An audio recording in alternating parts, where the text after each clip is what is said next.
This is the Yeah, time. man. This is the time that This is the everybody has time. been waiting. Last week we talked about my question was volleyed to you last week Mm-hmm. was that should Clemson be worried about the Tennessee Volunteer recruiting class that they are amassing during a COVID when there's supposed to be no recruiting, when there's supposed to be nobody being able to make contact, but they're amassing 8 players in 2 weeks and some pretty legitimate 4-star players. And I'm not making any speculation or assumptions when I'm saying that. I'm just stating you the reason why I asked you the question for Tennessee fans that are already starting to get on me. But we had a lot of responses in the comments, and I just had to Mm-hmm. I had to go through these for you, okay? All right, so Sure, hit me with it. are you ready? Now, Absolutely. I'm gonna pass you the comment, and I want your response here. And let us know your response in the comments over on Facebook and YouTube as well. This is from Vol Steak. Sounds kind of like a tough kind of steak there. But for anybody to talk about the Tennessee Vols, it's showing me that these other top teams are getting worried about Rocky Top coming into the picture again. Tennessee ain't gonna stay at the bottom. We are climbing back up. Well, look, I mentioned this in the show last time. Yeah, I'm not worried about Tennessee climbing back at the top, and that's not to say that they can't climb back to the top and be good again. Okay, it's been a long time since they were good, but yeah, sure, they've got history. They seem to love Jeremy Pruitt. A lot of people like Pruitt as the coach. He's a miles ahead of Butch Jones, I believe, and I think our resident Vol fan Philip would say the same thing. So I'm not worried about it. I'm not worried about it because, I mean, heck, Georgia's been good for a long time, and they're a lot closer to Clemson than Tennessee is, and it hasn't kept Clemson down. Clemson's still been winning championships, and I just don't think it's going to affect us that much. We just haven't crossed paths a ton recruiting, and I just don't think a recruit here and a recruit there is going to be that big of a deal. So I just don't think that's true at all. We're not scared. I can promise you, as Clemson, I'm going to speak for all of Clemson fans. We're not worried about that. Yeah, I would agree. I mean, we talked about this last week in the fact that there's no specific player. I mean, I get, volunteer fans are going to say, well, you got Trevor Lawrence, who is a huge volunteer fan. But I mean, it's been a long time since Peyton Manning had been a Tennessee Volunteer. You really don't, associate that anymore. I mean, I associate Peyton Manning with the Colts and NFL a lot more now. I mean, Peyton Manning ages or era was a long time ago. T. Higgins, Amari Rogers, I can see those guys, but for the most part, Tennessee guys are really kind of staying in Tennessee. Clemson isn't grabbing a ton of Tennessee players every single recruiting cycle. We talked about it really. Right. The last recruiting cycle, I believe they only had one Tennessee player or maybe 2 at the most. So not really getting a ton of guys from Tennessee. And Clemson's really like pushed out to Maryland and California, and their recruiting bed of Florida is still good. So I think it's good for college football as a whole for Tennessee to be good. I think it's good to kind of knock down on Alabama a little bit and some of those other teams because Georgia can't get it done. I'd like to see somebody maybe try to get it done because Clemson can get it done. LSU can get it done, but that's about it. So I'd like to see some other teams out there. I think it'll be good for the sport as a whole. Dabo, all right, this is from Harold Denton. Dabo will get busted eventually, like Coach Danny Ford will get busted, illegally recruiting to Clemson back in the 1980s. Yeah. Look, fact of the matter is, he's a little bit right in the fact Clemson did get busted for cheating. They were doing things they weren't supposed to be doing. Hey, they got caught. They did their time. That was, what was that, 40 years ago that was going on. And I wouldn't count on that happening under Dabo. Sorry to burst the bubble there, but I don't think it's happening under Dabo Swinney. We're confident in the way he runs the program and how he's handling everything. So yeah, I think that's wishful thinking. Now, you might get a free TikTok video from Dabo Swinney, but you're not going to get a red Corvette in your parking in your driveway anytime soon. So yeah, I mean, but are there things that maybe go outside the lines of the NCAA rules? Well, there's a ton of stupid NCAA rules. The Clemson accidentally, throws confetti at them when they walk in the door, that could be a recruiting violation. All right, so they give them a little too much cheese and bacon bits on their loaded baked potato. That could be a recruiting violation. So we can talk about Absolutely. NCAA recruiting violations all we want, and we can talk about Danny Ford all we want. But again, you guys want to keep going back to the 1980s. Well, I mean, it's not surprising to me from fans who really talk about a championship before YouTube was even invented. But um, question number two, or question number three here, not even really question, just comment number three. VFL David. Sure. All right, Vol. I guess that's Vol for life. Okay, that's a good, Okay. that's like NWO. Wow, that Allen dude is totally clueless. Sounds like a fanboy. How dare he call you a fanboy? I Tennessee. know. Unbelievable. Tennessee might be cheating? Question mark. SEC schools just recruit stars? Question mark. Does he even know how many natties the SEC have won the past decade? Question. Just goofy. This is my favorite commenter of them all. Okay. You know, he wants me to know how many natties the SEC has won in the past decade. Okay, I mean that could not be more irrelevant to what we were talking about. Okay, I mean that is the South Carolina football of comments. Okay, it's irrelevant. It means nothing. Okay, that's ridiculous. It's a typical SEC kind of. I don't want to say bottom feeder because Tennessee's kind of in the middle there. But they're beating the SEC drum, which is ridiculous. I don't mind raising concerns, but you got to do better than that. You got to come at me better than that. That was a great thread, though. By the way, I actually replied to this guy a couple of times, I think, or maybe him and then somebody else in the thread later on. I said, look, how many of those were Tennessee's? Crickets. Okay. Well, then some. His buddy chimes in. His fellow Vol fan chimes in and says something about, well, they've won 6 to answer your question. And I was like, what? What are you talking about? He was talking about how many Tennessee had won, by the way. And I was like, okay, Tennessee hadn't won 6 anything in the past decade. I know that. And he goes and lists like 6 dates, 6 years that Tennessee has won championships in the past century. Okay. And I was like, dude, this guy said the past decade. You're going back 100 years. I mean, that's just that's wrong on so many levels. And he stated all these dates that I was like, I don't think that's right at all. So I asked him, very simple question. I said, hey, I'm not seeing the same information you're seeing. Can you provide me a link to this? Crickets. Okay. Nothing. They want me to have all these facts and this evidence, but they don't want to have it themselves or provide it to me. So that was a lot of fun. And then it's funny because the next guy actually called me out.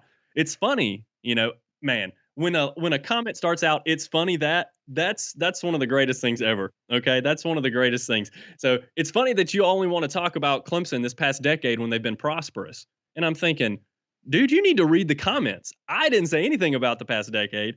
It was a Vol fan trying to, like I said, bang the SEC drum talking about how many natties have they won in the past decade. I didn't even bring it up, and I'm getting called out for it. I mean, there may have been some stuff that I needed to be called out for, but these guys are way off. I'm just looking for some intelligent back and forth. I don't mind the name calling. I'm all for that. If you want to call me a clown or want to call me clueless or goofy or anything like that, that's cool with me. But look, if you're gonna hammer me for facts, at least make sure you have yours straight for sure. Ooh, okay. Well, I like your goofiness, and I think I it's appreciate it. I think it's kind of cute that you're clueless about college football. And Yeah, I mean, yeah, absolutely. it is what it is. But next guy up, the Aaron 2786. In all a matter of two Yeah, minutes, in all a matter of 2 minutes, Allen suggested that Clemson didn't want any of these kids. Tennessee is just stargazing. Tennessee's paying recruits to commit. Tennessee doesn't do a player evaluation, accusing a school of cheating and then admitting you don't know if they're doing all without evidence makes Allen a clown, which this is my personal favorite because yeah. It was good. I'll admit that it was good. And look, there's so much just not true in that paragraph that it's not even funny. Okay, I didn't accuse them of cheating. I said they were doing shady recruiting practices. Okay, you can do things that I consider shady in the recruiting world and not actually be an NCAA violation.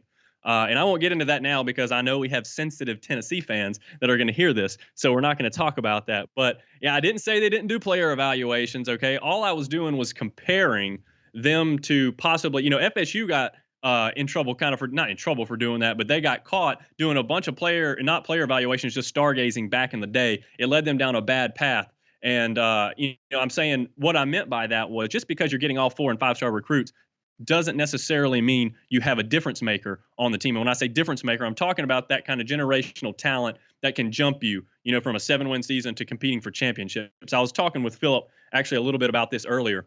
And when I'm talking, that kind of guy, I'm talking about Trevor Lawrence for one. He's one of those guys. I think DJ Uyunglele could be that guy.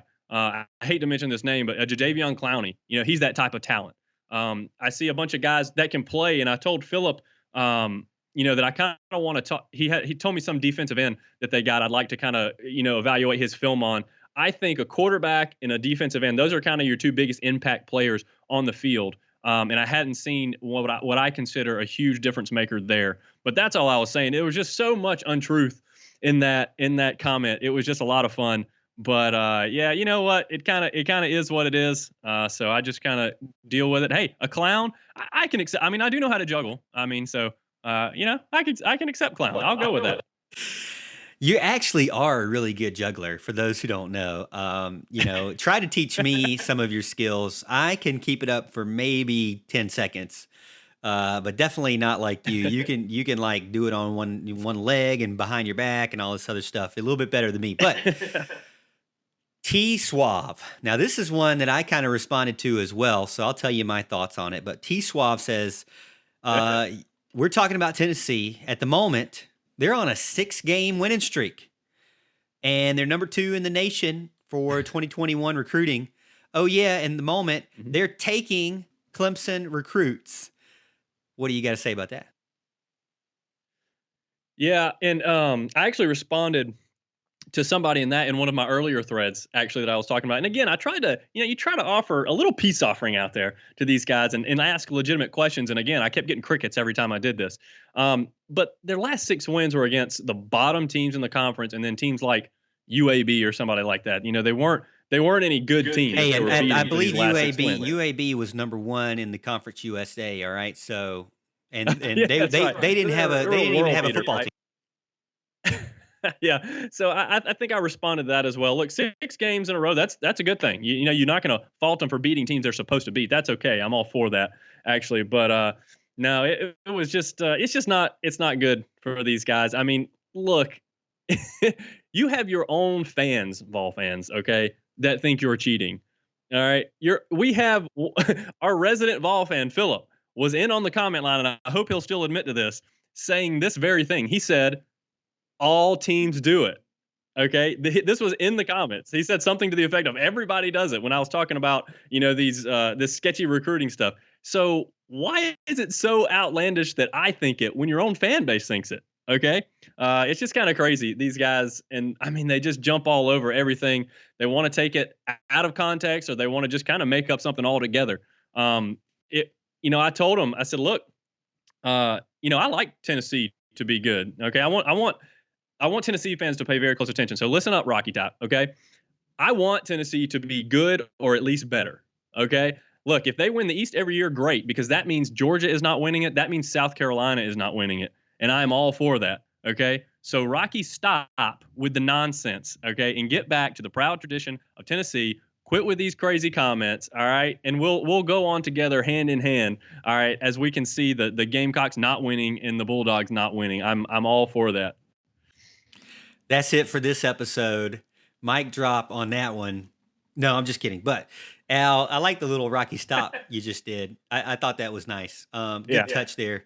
But yeah, I mean, I agree with you in the sense that, I mean, who did they really beat in the past 6 games? Well, let's take a look. You got Missouri, Vanderbilt, South Carolina, UAB, Indiana. Okay. Thank you. But if you look at the teams, I would say would be Clemson caliber. Now, I'm saying teams that are ranked. I'm saying teams that can score. I'm saying teams that have a defense, and teams that could vie for an SEC championship or whatever. Basically, you've got Alabama. They played them, lost to them. Florida, they lost to them, and Georgia, they lost to them. Not only did they lose to them, Al, but they lost to them 112-27 total points. So not really scoring on the big dogs of the SEC. And some of those little dogs of the Right. SEC squeaking by with, 4-point win, a one Mhm. possession win. So, I mean, yeah, you can sit here and say all you want about Clemson not playing in a tough conference in the ACC or whatever, but last I checked, Clemson's point for and point against in the ACC was like 600 to 80 or something like that. All right. So, maybe I'm exaggerating, but it was definitely a very big difference there, between the amount of points that Clemson throws up and the amount of defense that they play against those ACC teams. So, yeah, whatever. I mean, Clemson just rolled in and had to face against a legitimate Bryce Perkins, destroyed them. You Mhm. know, Clemson goes in Yep. every year, beats Auburn, beats Alabama, beats Oklahoma, beats Notre Dame. Did you know that I believe it was College Football Reddit on Twitter, or maybe it was College Football Focus or something? They said that the Clemson Tigers have scheduled a playoff team for the next 17 years on their schedule going out to, I believe, Oklahoma towards 2035 or 2036. So, you know, I mean, the ACC, yeah, maybe they're down, but they're scheduling teams that are top ranked teams, and then they're having to play top ranked teams when they make it to the playoffs. Oh, and by the way, they're actually beating those teams and moving on into the national championship game. Oh, and by the way, they've won 2 national championships in the past couple of years. So, I mean, yeah, talk about all you want. They have to play the Blue Jays and the Expos, all day, but Yep. they when it comes down to it, they can beat the Yankees. If you put it to them, they can beat the Yankees. They have a team that can take it to you, and they have a quarterback that can light you up. They have wide receivers, and um, they also have a defensive line, as we talked about. That's pretty legit as well. Thanks for watching this video, and make sure to join our live show every Monday night at 8:30 p.m. Eastern Time right here on YouTube. Subscribe to the channel so you don't miss it.